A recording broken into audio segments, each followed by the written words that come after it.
Well, Cindy Brassard is among those who have had to flee their homes. And for her, it's not the first time. Cindy joins me now from Vernon. Cindy, thank you so much for being with us today, especially under these very difficult circumstances for you. I appreciate you taking some time. Thank you very much. Would you start for us at the beginning when you were told that you had to leave? What did you have to go through to get to somewhere that was safe?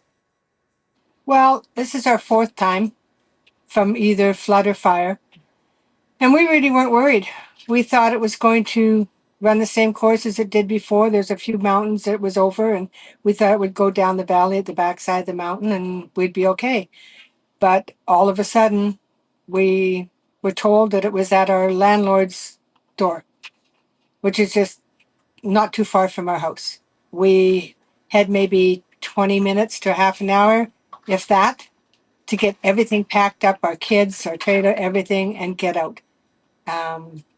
Everybody was trying to help everybody else, and everybody was trying to just get out and be safe.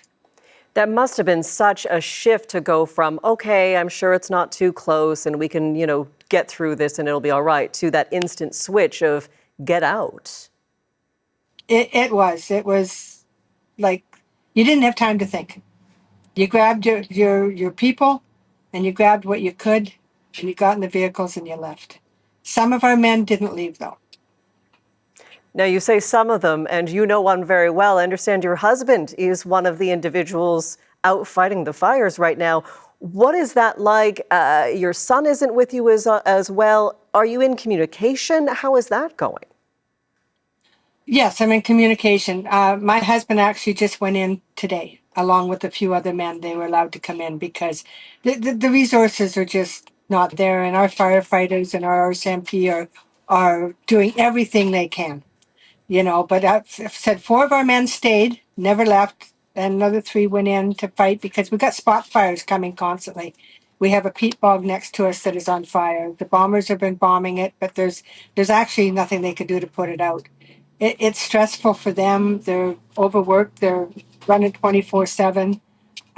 People are trying to come in by boat. They're trying to protect our properties from looters. They're, and yeah, we're worried about our men. Right, because they're in danger. And we know that these situations can move fast, and we've been told by provincial officials it could potentially get worse in the coming days. Is there a plan? Does your husband have a plan to say, okay, at this point, we will get out if it gets to this area? Or what has he told you?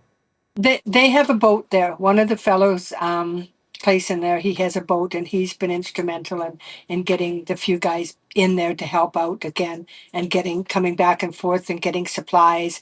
We've been sending out gasoline and water and food and medical supplies to our people to try and keep them safe and try and keep everything going for that.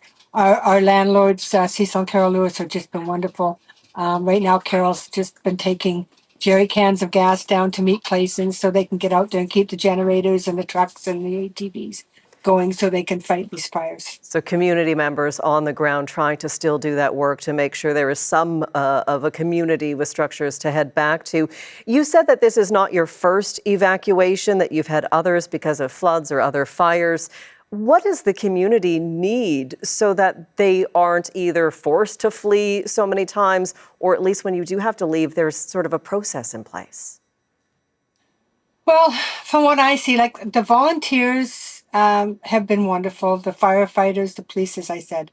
But what needs to happen is when these fires first start, is the government needs to do something better than what they're doing. A lot of people called in when this fire, the particular one that we're in, started from an ATV, and it was reported, and the people that they reported to said, oh yeah, it's okay, we know, we've been informed, rather than letting our wonderful loggers who know what they're doing get in there and get it out before it starts, before it grows too much. They just say, oh yeah, no, we know, we'll do whatever. So you're saying the response, as I said, the response the a little government too has slow. to have better response. Yeah. And it's not that they had better response 7 years ago than they have this year. Okay. Cindy, I'm curious, if you had one of those government officials in front of you from the province, what would you tell them? I would tell them to listen to our loggers.